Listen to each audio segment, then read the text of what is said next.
This is Python's Paradise. This is your host, Greg Gilbert, aka the Python Hyena, straight out of Fredericton, New Brunswick, Canada, but rocking a beautiful Toronto background.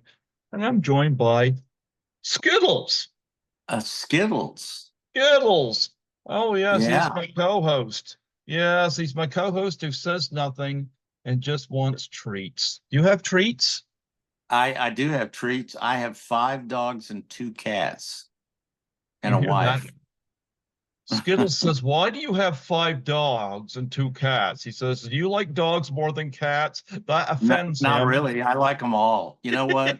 I love all animals. I'm an animal person. My Yeah, wife and I are both animal people. my brother and his wife had two ferrets for years, and they used I to think drag. ferrets are amazing.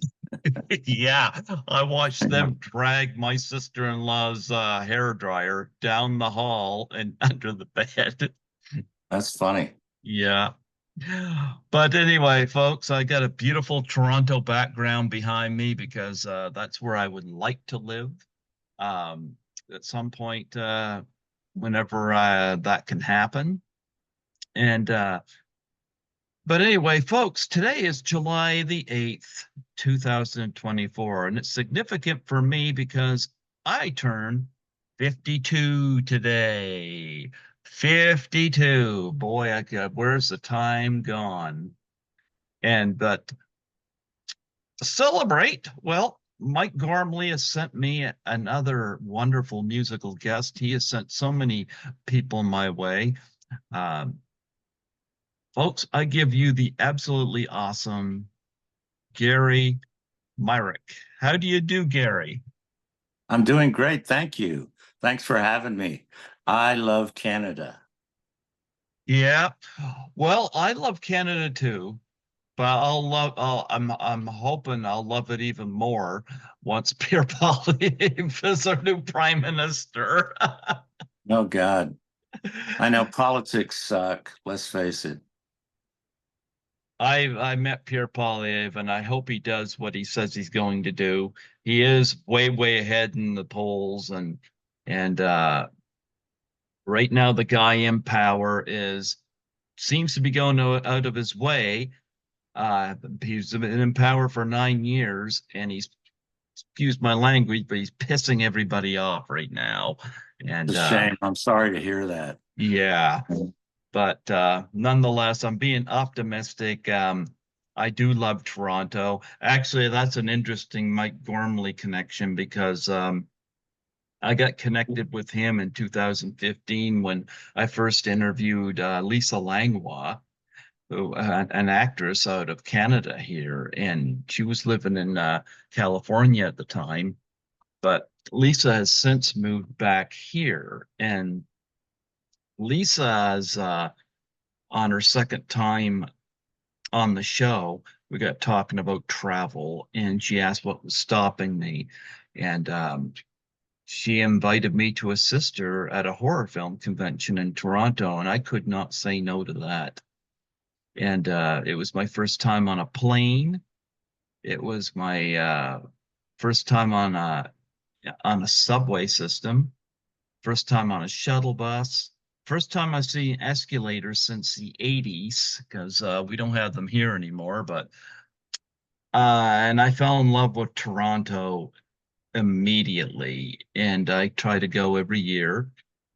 And Lisa's become a very dear friend, and I'm hoping to hear from her today, actually. But um, nonetheless, that was my first connection, but because I did arrange the interview through Mike Gormley, and Mike has sent so many talented people my way since and still does, and you are the latest. So, how did you become affiliated with Mike Gormley? Oh, well, I, have a new record out. It's my 11th album, and Hmm. it's a five-song EP album. And I have a producer who his name is Robert Margouleff. And Robert Margouleff did all the Stevie Wonder stuff in the 70s. He did like Talking Book, Intervisions, Superstition, and he also did my third album in the 80s. And so Bob has known Mike for a long time and put us together and which put you and me together and some other things. I've been doing a lot of stuff like that. We just discovered today that the new album is on around 150 radio stations in 3 weeks. So we're quite pleased. You know, we did something we really loved, and I played all the instruments on the album except for drums. I have a really great drummer, Dusty Watson, and but I played all the guitars, all bass, lap steel, slide, and of course vocals. So we did something that was really close to my heart, and so Mike's been helping with a lot of that other stuff that comes along with it. Wow, that segues into my next question because I wanted to get a little bit of your background and what led you to choose this profession. Like, did you Oh always God. have an interest in music growing up? Well, I started playing guitar when I was 10 years old. And my mother told me, she said, I was a real amenable child. I would basically do anything that my parents told me to do. And she said, you're creative. You need to play an instrument. And I said, okay, what should I play? And she said, what would you like to play? And I said, well, what about trombone? And she went, no, not trombone, dude. She didn't say dude, but she should have. And she said, play guitar. I love guitar. And she said, I love Spanish guitar. And I'm from Texas. So Okay. I was 10 years old and I just went, okay. And then it's turned into my life's work, you know, and I've played guitar for a million people and then done my own thing through, you know, I started writing songs when I was about 14, and it was just kind of a natural thing, and I've never stopped. Yeah.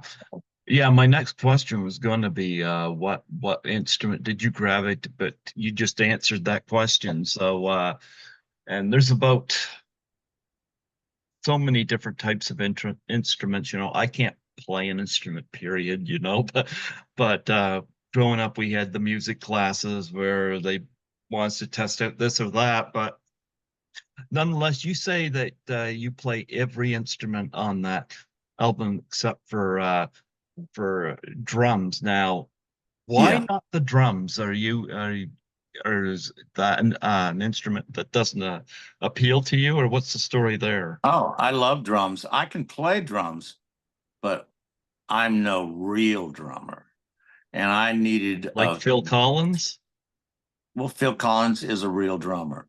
I think of Phil Collins when I think of a drummer. I think Well, Phil Collins. he was a great drummer. It's so sad that he's been ill, and it's very sad, you know, because I don't think he's playing lately.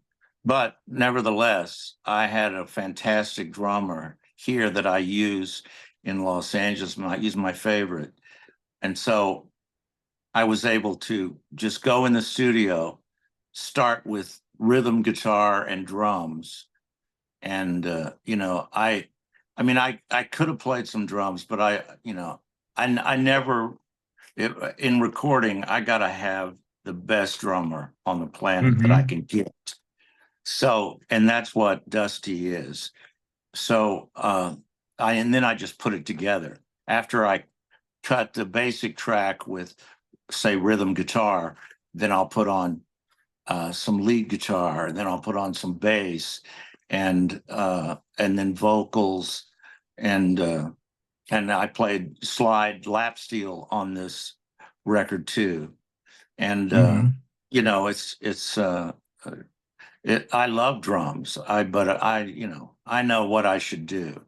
I have my job, but this particular record, I played everything but the drums, and I normally haven't done that, but I always could, and I probably should have. But on this record, I'm very pleased that we agreed that I should do that, and it turned out to be something that I'm quite proud of. Yep. No, I know somebody that saw Genesis in concert years ago, and he said that one of the he said it was a great concert. They said that one thing that he took away was that Phil Collins was all over that stage in terms of what he could play, you know. And you want to talk about a tremendous artist. Phil Collins is certainly it, you know, so absolutely. Yeah, it's so sad that he's ill. You know, it's funny. I think his daughter, I believe, is Lily Collins. She was in one of the movies I saw this weekend. Mhm. Yep. So nonetheless, looking through I finally got you come up. You know, I was looking up you up online, and another Gary Myrick comes up. I get you on here, and now you're coming up. But I had your website up here through the link with Mike Gormley, but I wanted to go back through the album list that you have now. It's interesting because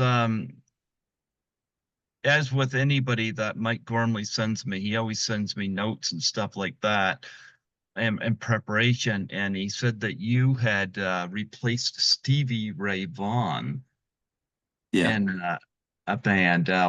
That's some heavy shoes to fill. Were you nervous about that, or did you just No. embrace it as a? Well, I was playing in Dallas. I was born and raised in Dallas, Hmm. and I'm a fifth generation Texan. Not that that means anything, but it's a lot of Texas background. And I knew of a band in Austin called Cracker Jack. They were the biggest band in Austin at the time, and I was doing all my original material. Uh, excuse me, uh, on in a club in Dallas called the Cellar, which was a very strange, dark, crazy club where every bouncer had a gun on. In fact, a bullet flew over my head one night. They weren't shooting at me, but it was accidental. Anyhow, that's one story unto itself. But the drummer for Cracker Jack was Uncle John Turner, and Uncle John Turner was the original drummer for the Johnny Winter Trio. And the bass player was Tommy Shannon, who ended up being in Double Trouble later. And Stevie Ray was playing guitar. Now, this was in around 72. So Stevie hadn't made any records. I hadn't made any records. We hadn't really done a whole lot separately. But they, for some reason, were going to fire Stevie. I don't know why. I don't understand what it was. But Uncle John came in to see me play in Dallas, and he said, "Look, I wonder if you would come down and replace our guitar player." And I knew that they made the most money, and they were doing original material also in a blues rock style. And I wanted to get more into blues, and so I thought that was a good thing for me to do, and it was. And so I went down and joined Tommy Shannon and Uncle John Turner and a guy named Bruce Boland. And then I did that for about 2 years, and then I moved out to California and started, making records in the early '80s. But I wasn't nervous. I mean, I just, they wanted me to come do it, so I went down there and jammed with them, and it turned out great, and we decided to do it. So I worked on it for about 2 years, had a great time. That's awesome. And your band was called Slip of the Wrist. Now I like that that title. Now, where did that come from? Well, I just made it up. I I just, like that. I just, it was really Gary Myrick and Slip of the Wrist. I was always, doing a solo thing, but then I'd have and Slip of the Wrist, like Gary Myrick and the Figures, and things like that. So, I just, it's just a made up name. I just thought it was kind of groovy, and that's all, really. No hidden meanings or anything. You know what? I like it. I think that's cool. Um, and of course, your first album came out in 1980. I would have been 8 years old in 1980. And Yeah. yeah, and what was it like doing that first album? And was it a difficult process, because I mean, that might not be your start musically, but certainly, putting an album together, that is the next step up career-wise. So, Well, I mean, your first album's always a big deal. hmm. But, I was just happy that I finally got signed to a real record label. It was Epic Records, which was part of Sony, which Sony didn't even wasn't called Sony. It was called Columbia back then, Epic. And I was just glad to do it, and I wrote all the songs except I did one old Kinks cover, but I was ready to go. I mean, I was ready probably 10 years earlier, but there's always a lot of luck involved. And what makes me happy about that record is that there's still fans of that record, and there has been all these years, and that record has survived quite well, and I'm really happy about that. And I love my fans, so it's cool. Now, did you find doing the second album was easier after doing that first one, or was there challenges involved? Well, there's always a challenge, but I was writing all the material, and I was used to doing that, and there's some fans that like the second album better even. So they say that often the sophomore album is you have your lifetime to write the first album, and then you have to write the second album in like 6 months. But that wasn't really the case. I wrote the first album in about a 2 year period. And the second album, I was raring to go, man. So I just did my thing. Who were your influences? Like, who inspired you musically? Well, I love a lot of blues that came out of Texas. Now, those first two albums they didn't have really a blues influence, but I have more of that in what I'm doing lately. But in fact, the record is on some blues radio stations too. Even though this record is very electric, the new record, it's called The Sum of All My Sins, and it's super electric. And uh, but my really earliest influences were like was Hendrix.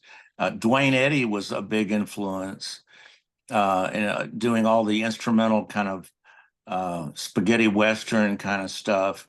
I liked that when I was a real little kid, but Hendrix really turned me around, and a lot of my stuff has some of that influence. I think to this day. But I always wanted to be like the guys that I liked, the guitar players I liked were originals. And I wanted to be an original. I wanted to do my thing. I didn't want to really copy anybody. Hmm. I may like their songs, and I might take a song by somebody else, but I'll put my own stamp on it, Yeah. make sure it's mine. And that's what Hmm. I think this record is like. For example, I do "I'm a Man," "Mannish Boy," that's by Muddy Waters and Bo Diddley, but I put my own stamp on it. It's not like anybody else did. I don't Hmm. want to copy anybody else, really. I want to do my thing. Yeah. Nope, I hear you. It's interesting too because you've worked on some films too, like with especially with New Wave. But I've interviewed a few people from the movie Valley Girl. I Uh, love that movie. I've got that here on Blu-ray. And that's one of Quentin Tarantino's favorite movies. You yeah, would you wouldn't think it, but it is. He loves that movie, and yeah, he has a movie house here in Los Angeles where he has played that movie a lot. And I have two songs on that soundtrack. I love Valley Girl. I love Quentin Tarantino as well. I've liked everything he's done, you Yeah, know. I'm a big fan. I like him a lot. Do you have a favorite Tarantino movie? Mm, For me, I think it's Pulp Fiction, although I definitely loved Once Upon a Time in Hollywood too. Very nostalgic. yeah, I kind of like everything that he's Yeah, done. same here. Yeah. And a lot of people think my music and the music, uh, I also had a band uh, with the bass player from the Clash called Havana 3 a.m. Yep. And that was, a lot of people say that a lot of my stuff fits with Quentin Tarantino's filmmaking, especially these days. And then probably my last four albums really fit more in that reality of filmmaking. And which I agree with. I think that they're right. So, his films really work for me, and I love that kind of stuff. And I've been lucky to play on some stuff on some films and television along the way, and I've Yeah. even done some commercials along the way too. I did a Jack Daniels commercial, and they wanted me to just copy myself. They had a song that I had already done called Carjack, and they said, "Can you copy that?" I went, "Well, sure. It's mine. I wrote it."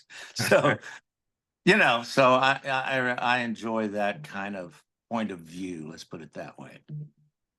Well, I love Valley Girl. I've had Josie Cotton on here, who of course a musician, and I've I had know Josie. Yeah. I love Josie sent me a big package of all her CDs, which she didn't have to do, but she did. And she sent those to me, and um, loved having her on. Wonderful woman. I've had Heidi Holliker on here a couple times. She's a Mich- Dallas girl too, by the way. who is Josie. Josie? There you go. She's she, she's a Dallas person. Yeah. You still in touch with her? Yeah, yeah.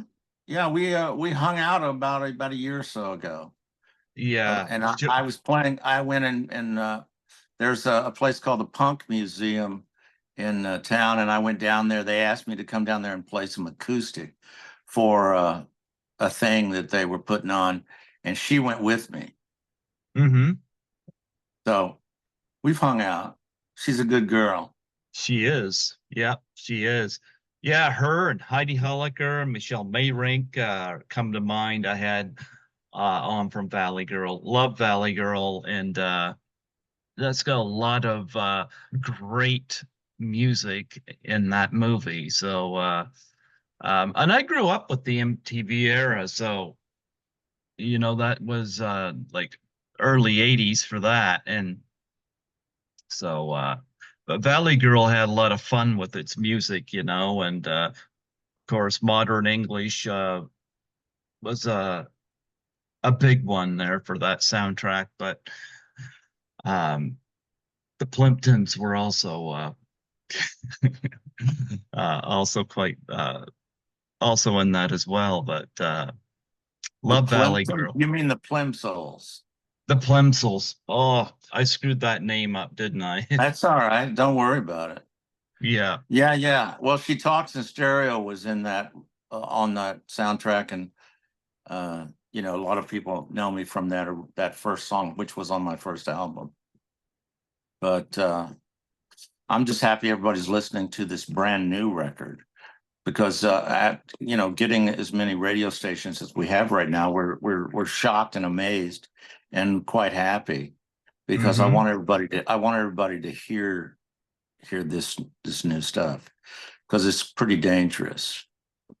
Yeah. And you also worked with John Waite. Now I remember the song Missing You growing up. Yeah.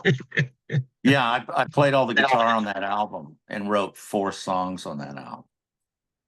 Yes, absolutely. Now, for me, I used to write when I was young, used to write stories and stuff. I would always find it, once I got going, I was great. But getting started was always hard. Um, do you have any method to your songwriting? Like what inspires you? Where do you get your ideas when you write? And does it just come natural for you, or are you like me where it's harder to get going?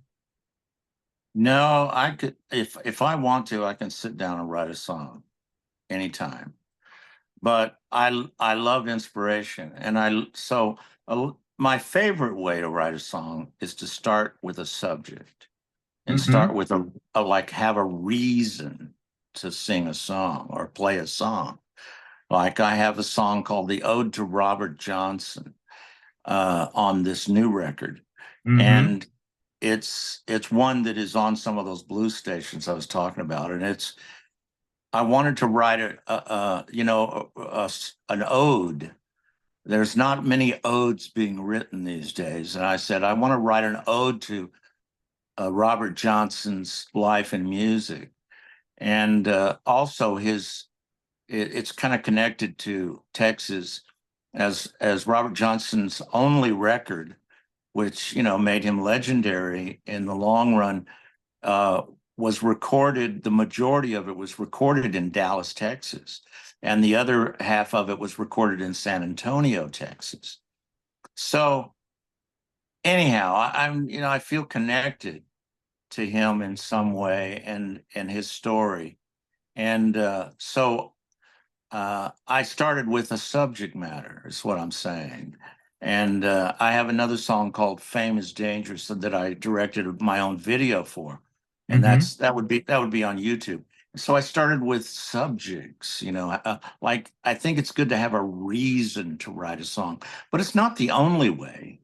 It's just a good way, because if you start with a subject or a reason, then you want to create music to match the subject, music Hmm. to help the subject. So that's where I'm really at. But I've done it other ways too. Sometimes I Hmm. just sit down and play a riff and go, that I love that riff and I'm going to do this, blah, blah, blah. You know what I mean? So it's not just one way. There's like probably 10 different ways to approach writing an actual song. Yeah, I love the cover for it. It looks like a Rolling Stones album. You got you and you got your name at the top and all the song titles coming across and whatnot. Who come up with that idea? I do all my album covers. I do all the artwork. That was So great. yeah, I did all that on my iPhone 17, all of it. Isn't it Yeah, amazing today what you can do with an iPhone, you know? dude, I just filmed 2 videos Mhm. for this album. I filmed one a while back, but I just finished a new video it's on uh, YouTube now, and it's also on my website, GaryMyrick.com. And I filmed little sections. I call them tiny films. So I Uh-huh. like little sections, and I edit them, and then I turn them over to an editor, and we put it all together. And I talk to him. I have an editor in San Francisco, for example. Mhm. I get on FaceTime with him, and I'm looking at his screen. He's got all my content that I've already filmed, Mhm. and I've done it all on my iPhone, all of it. Mhm. And you'd never know it. It seems to blow some minds, but you can do a lot with, I used to have to go to the art department at the record company and Yep. go, okay, here's this and here's that. Why don't we do this? But now I can do all of it, and I can even make videos that, are as good or better than videos that cost $100,000 a long time ago. And I It's do it for like, $400. there you But go. it looks like it's $100,000. Well, that's the thing. It's funny because I was born in 1972, so I have a few memories from the 70s, and I have a lot from the 80s and whatnot. And I got a lot of great memories, and I love a lot of the music from that era, you know? Yeah. Here's the thing. I see this a lot. People people that grew up today, they don't know what it was like back then. And I hear a lot of people, especially people that weren't alive then, oh, I wish it was the way it was in the 70s or the 80s or this and that. And I get what they're saying, Sure. like movies like Rock of Ages and Everybody Wants Some certainly crank up the nostalgia for me, especially with the music choices, because I grew up with that. But I would argue with them. There's a lot of things we have today that we benefit from because, and I was in Toronto a few years ago, and I came out of a mall from the wrong end, and I got lost. Mhm. Now, back in the 80s, I would have panicked. Now I just go on my phone and type it in and follow the follow the Yeah. blue line and get where I need to go. And it's GPS is genius. well, And I showed that to my dad, who passed away a couple of years ago. He was 96. It mhm. blew him into oblivion. I mean, he thought it was if you showed it to the World War II generation, that I could drive cross country with my GPS and see where I'm going, and it tells me where to turn and everything. My dad was totally flipping. He just couldn't believe that that could be. And I said, I know, it's amazing. I said, it is amazing. I said, but it sure is helpful. Well, So, and really, it's yeah. amazing how little of time we've even had iPhones, or smartphones rather. We haven't had them that long. And it's almost like the majority of the planet has one. Hmm. It's wild. We just got to be careful and not freak out with AI and all that stuff. Yeah, I agree. Well, it's funny because I hadn't been like we got three cities here in New Brunswick. I live in Fredericton. We have St. John and we have Moncton. I hadn't been to either of those cities in about 20 years. I Yeah. saw Avril Lavigne in concert back in I think it was 2004 or Mhm. 2005, you Yeah. know, and saw Hilary Duff, who I actually get to meet backstage, very nice woman, met in 2006, and that was in St. John. I had to have somebody drive me to these places because I didn't know where to go. Well, like I said, before we started recording, we got a 10 screen movie theater. We didn't get Kinds of Kindness. Moncton did. We didn't get Maxine. St. John did.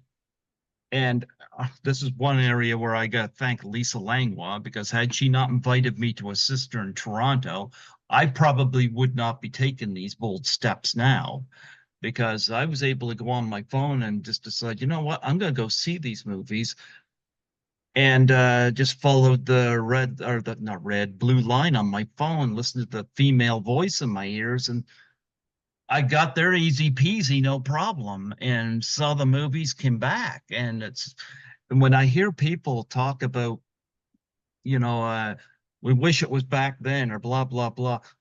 I think there's definitely some of the great stuff back then we need today, you know, but they're taken for Well, granted how easy you they can have it. still take the good stuff from the past. Yep. You can still, like, for example, I did a song called Gloria on this new record. It's a great song, but it hasn't been re-recorded in like 50 years. Laura Branigan. No, No? them, the Them. band, them. not Laura Branigan. It's called Gloria. Gloria. Gloria. Do you know that song? Okay. See, you don't even know the song, do you? I don't know That's a that one. that was I a thought you did no, when I hear the song Gloria, I think of Laura. no, no. This was recorded in the 60s by Van Morrison, who was the singer for Them, the Well, I band do know Them. who Van Morrison is. Yes.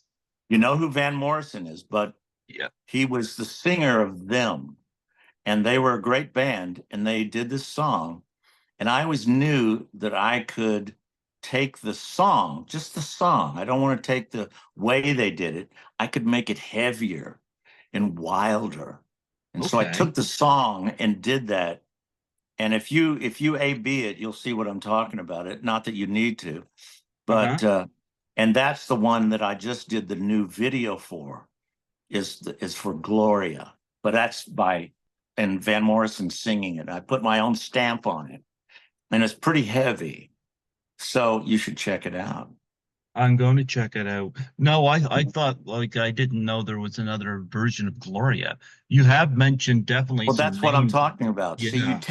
you take the good stuff from the past, Yep. something really great that you think's great, and twist it around and make it yours.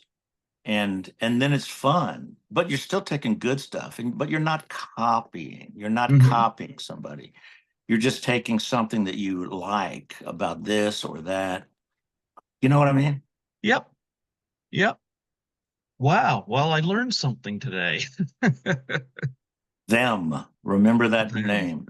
That was they were a great band, but they weren't near as heavy as My Gloria. Nope, I believe you. Van Yeah. Morrison was trying to find that brown-eyed girl. He That was searching for the brown-eyed girl then, probably. Yes, he yeah. was. And he found the brown-eyed girl.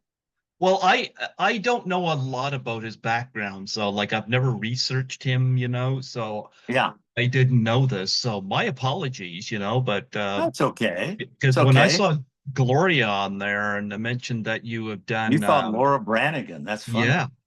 Yeah, Yeah. well, Self-Control was part of the soundtrack for Maxine, which I saw this with like I remember her from the 80s. She died way too young, Yeah. but I did not know that. So Yeah. okay, okay. I learned something Yeah. today. I definitely will check that out. But one of the You'll trip. things, I yeah, guarantee you will trip out. yeah. Well, from what I have heard from your site, you have like a lot of music today, I find is very processed. Yeah. Your music sounds very raw, and that's a Yeah. compliment. It sounds, I'll describe it this way. You hear a lot about processed foods, Yeah. or you can go into a place and you can see it prepared right in front of you, and you're getting the freshest version of what you wanted, as opposed to something you don't know what's in it. Yeah. Yeah. That's how I would view what you're doing right now. It's Well, something that, that's good. yes, That's what I want. mhm, There's truth in that, and that's another reason I love things like some of the blues from the 1930s and different things like that, and some of the early Hendrix stuff is because truth. I think truth in art in general, in filmmaking, in painting, in acting, in playing music. I mean, down the list, sculpting, everything. Truth is pretty important, and and I discussed this with my producer way ahead of time, and said, "Well, mhm. I don't want a bunch of echo all over my vocal. I want it to be kind Yeah, of raw. exactly. I want it to be kind of dry, like some of the old blues records that I like." I said, I want to be right. I want to hear that vocal right here. And the guitar. The guitar can, I can do the guitar a certain way. I use some echo here and this and that, and I use some wah wah and some stuff. but I wanted it, like, for example, what you're talking about is a lot of music, a lot of newer music is they will use a click track, which is Yeah. like a drum machine, basically. A Hmm. click track. And a click track makes everything stay, and my producer calls it, it's like marching. It's all the same. Everything's the same. Now, when you do, like, if you listen to blues, for example, and a lot and an older rock and roll, um, like a Led Zeppelin or Hendrix or whatever, um, things speed up and they slow down. Yep. It's called rubato. So it's not all the same. And so, like, say a solo comes in, the solo can speed up a little. It doesn't have to go crazy. Just it gets the passion of it should speed it up a little bit, and then bring it back down when the vocal comes back in for the verse. And you can't do that if you're playing to a click track. And so no click tracks were used in what I do. And because I want to be able to push it and then pull it back and back and forth, but in a natural way, in some way that I feel. And that adds to the rawness that you're talking about. And I love that. I applaud you for that. You mentioned blues. Now, Yeah.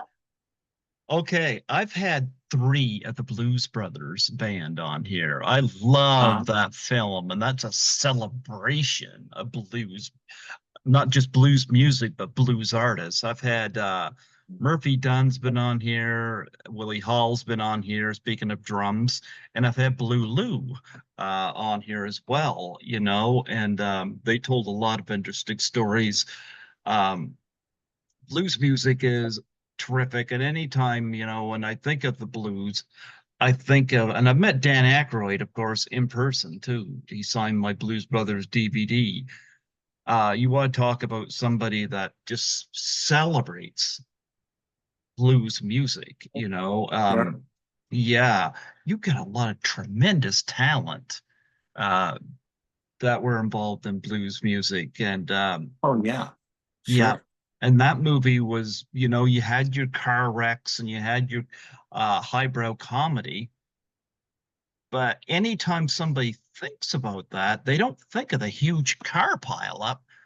They're thinking about the inclusion of like your James Browns, your Aretha Franklins, your Ray Charles, and all the other wonderful artists that were in that movie, and Cab Calloway, and they all have their spotlights. And did you meet any of those blues artists Well, growing up in the business? I did. I saw Muddy Waters in a half full club in Austin when I moved down there in the 70s to replace Stevie. In that Hmm. band, I was also, Austin has always been a good blues town, and especially back then, it wasn't Hmm. crowded. Like now it's kind of crowded down there, and they built too many freeways and things like that. But back then it was a hippie blues town, and I was able to see some blues. And I went on stage and jammed with Johnny Winter because he was connected to the guys in the band Crackerjack, Uncle John and Tommy. And so I've done my research, and I just, through time, being from Texas, I think I don't know what it is. It's in the food, it's in the humidity, it's in the clothing, it's in the neighborhoods. It's something that I always kind of loved and needed to embrace more from my youth, and which I've done, I think, in the last, probably the last maybe 15, 20 years in Hmm. my records. So, but this Here's one really, this is the first time I think that my album is actually being played on blues radio also. So that makes me happy. I just, I don't know. I was just doing something that I really wanted to do. And I'm happy And for you. Here's a question I ask all musicians. Do you remember the first concert you ever attended? oh, oh, let's, I think, my mom Mm-hmm. said, I want to take you and your brothers. I have two little brothers. Mm-hmm. One was almost a baby. And he, my mom said, I'm going to take you guys to see the Beatles. Oh, And I went, and I was like, a, a kid. We were tiny kids. And I went, no. And I was already playing guitar. And I went, no, I don't want to go. And she said, you're going. And I went, oh, okay. So I know, what an you're idiot. you're you're probably glad she took you, Oh, especially. of course I'm glad. My brothers and I, we think it's the greatest thing ever that our mom made us go to see the Beatles. And we saw the Beatles in Dallas. Oh, wow. And it's a fantastic memory. And of course, the things that really moved me were later. Like Mhm. I actually saw Hendrix on his first tour, and I actually met him, Hendrix, Oh, wow. which I was 16 years old, and I accidentally was in a hallway, and I met Jimi Hendrix, and he came out of a doorway, and it was just him and me, nobody else around, no one. And I talked to him for about 5 minutes, and he was the nicest, sweetest guy ever. And he looked every bit as guru-like as you would think. And, I've had a lot of wild luck like that in my life. I had Chuck Berry walked by me in a restaurant and put his hand on my shoulder out of nowhere, man. I've had some wild, crazy things like that throughout time. So I've seen a lot of concerts that, in my youth that were very influential in my point of view. Yes. Wow. I saw that because Hendrix went way too young again, Yeah, but God bless him. that rendition of Amazing Grace he did on his electric guitar, that was amazing. Well, he was really way ahead of his time, He way was. ahead. Even he was Absolutely. on time, but he was really operating on some other level. It was Yes. wonderful. Yeah. Absolutely, absolutely.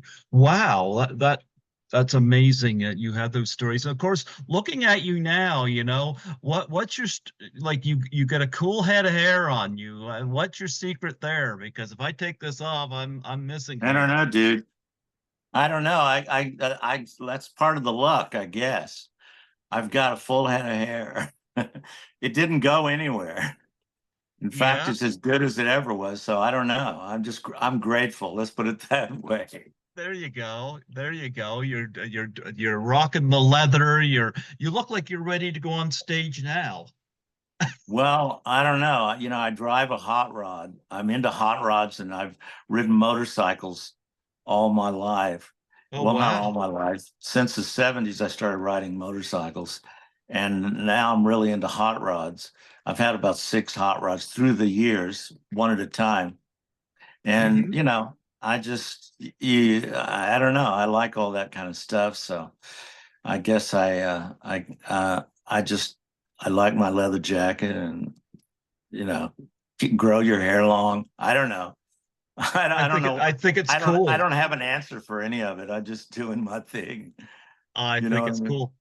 We need to talk about the first time you've ever performed on stage because like I remember, when I was young, I get nervous speaking in front of a class, but not too long ago,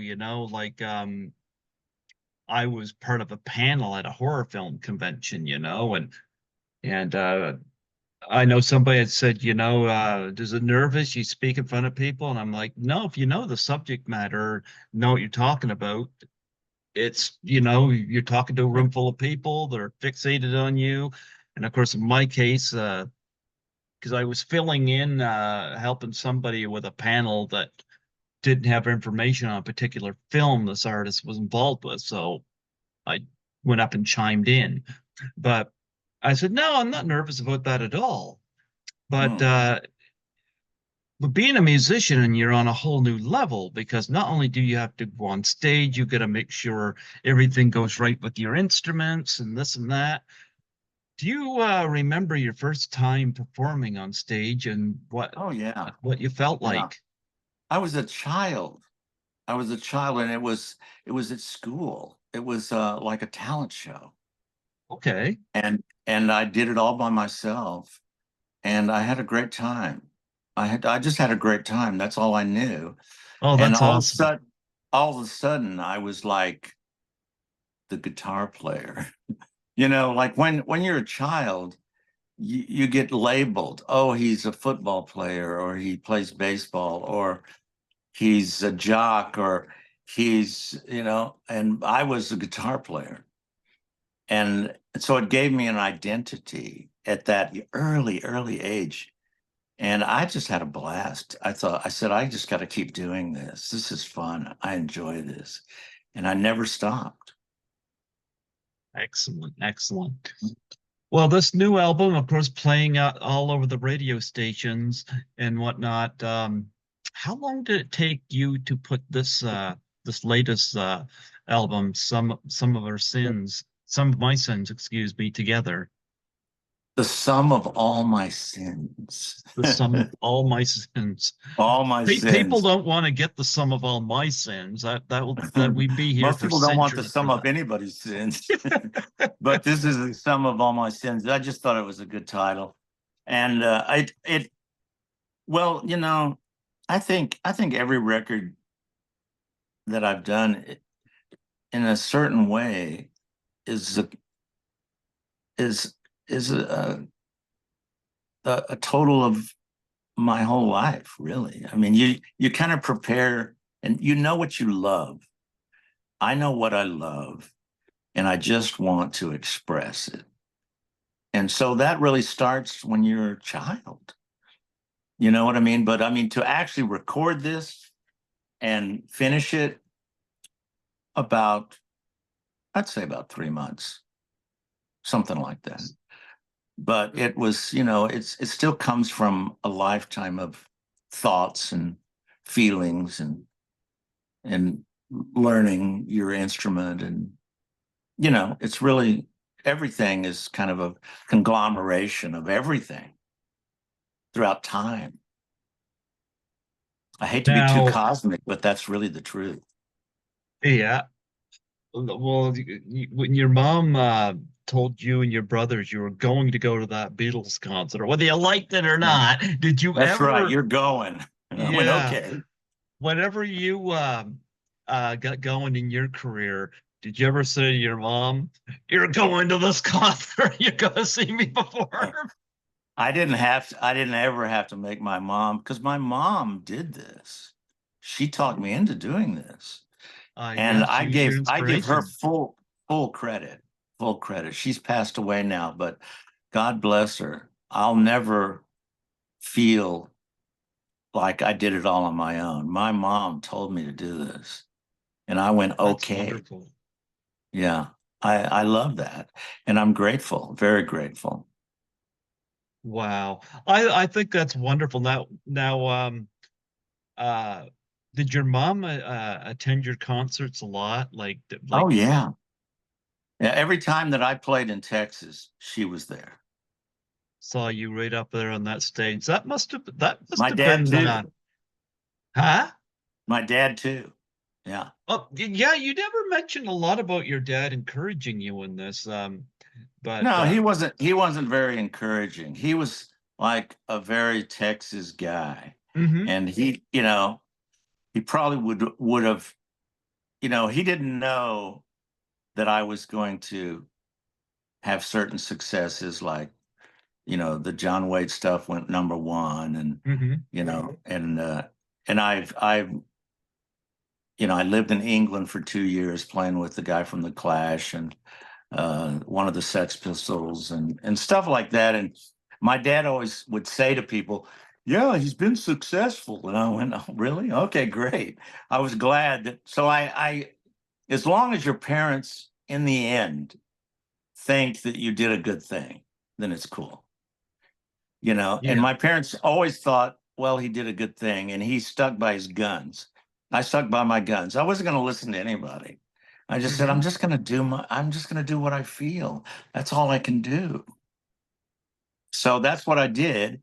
And my parents, in the end, it was cool with them, and especially my mom, because she would go down to the grocery store and she would hear a song that I did or played guitar on, like Missing You, for example, because that was such a big song, Hmm. uh, playing, in the grocery store.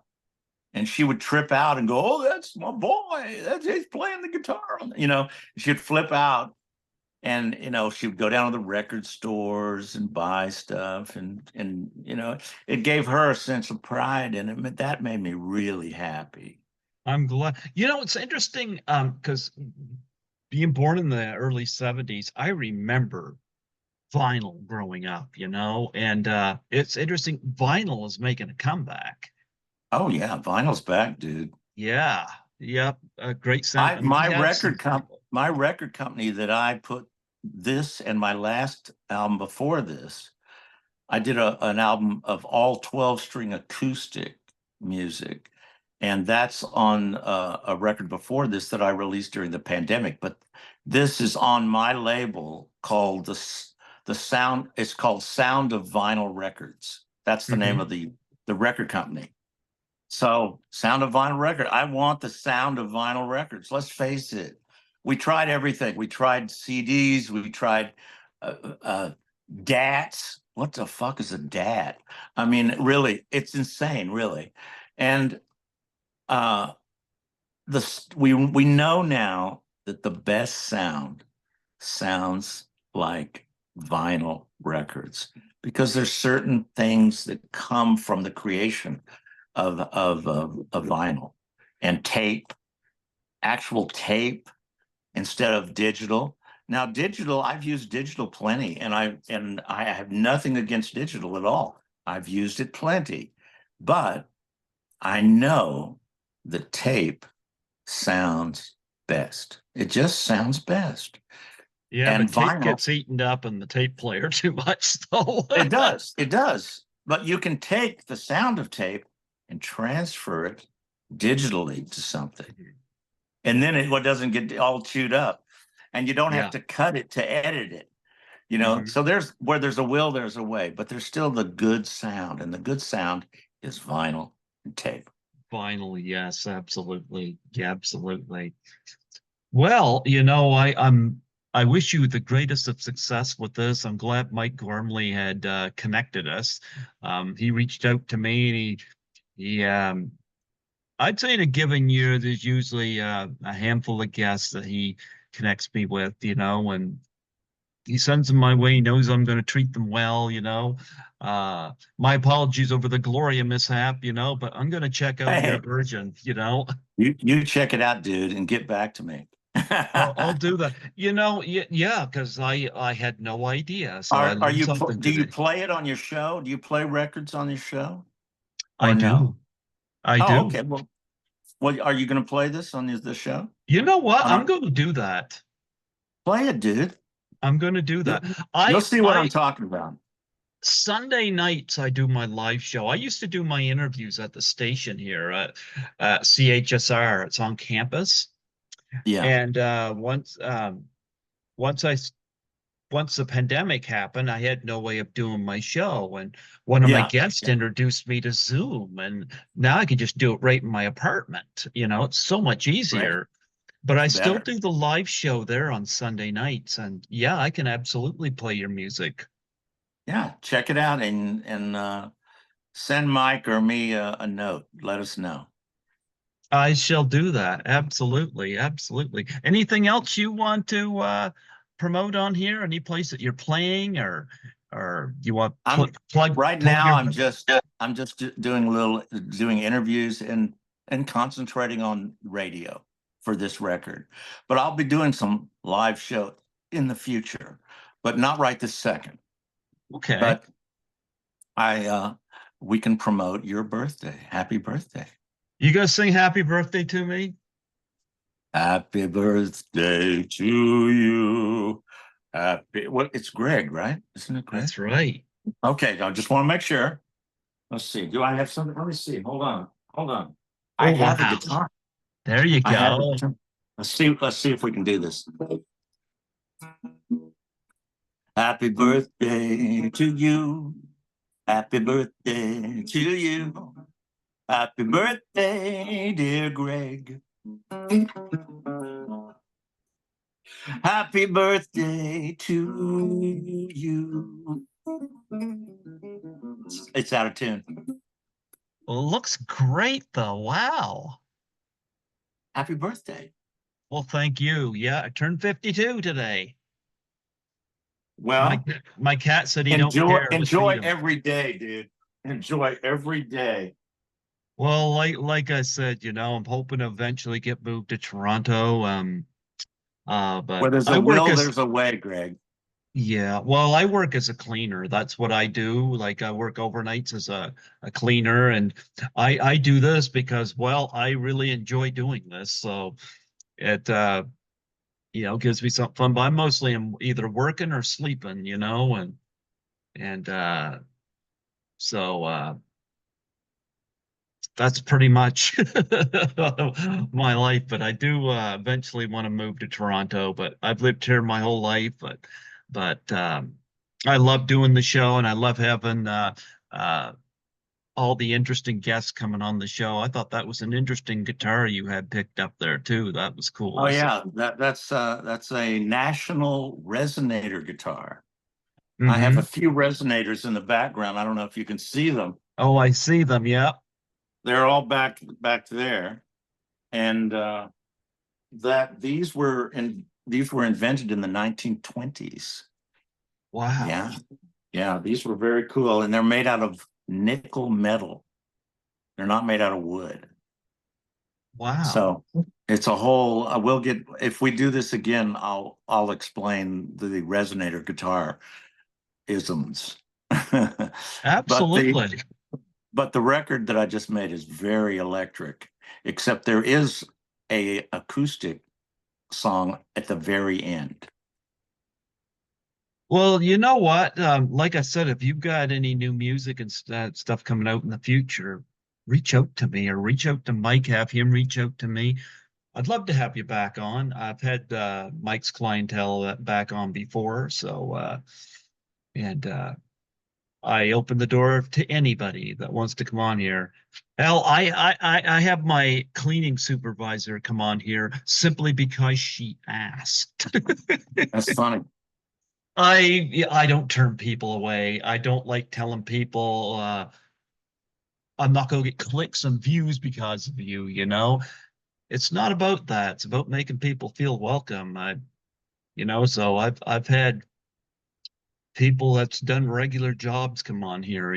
So yeah. So I and Mike sends me a lot of wonderful musicians with great backstories, I'll tell you. Right on. Absolutely. Well, you keep rocking. I appreciate having you on here. Before I let you go, would you mind doing a plug for my show? I don't mind. Yeah. What do you want me to say? Just state your name and say you're listening to Greg Gilbert on Python's Paradise. You're listening to Greg Gilbert on Python's Paradise. This is Gary Myrick.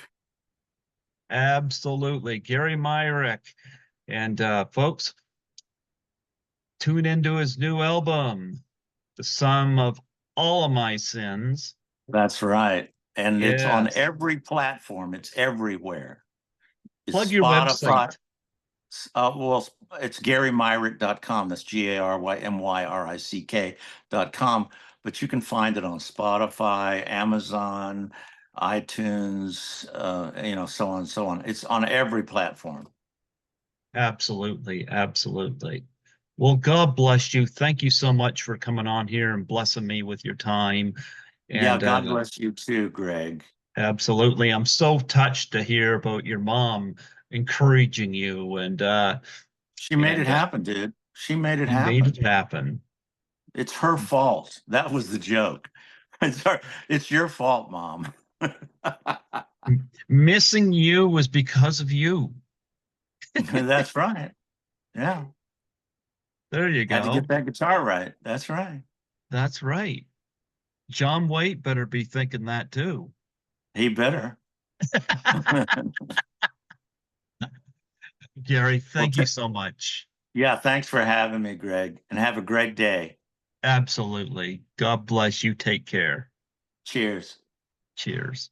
Bye bye. Bye.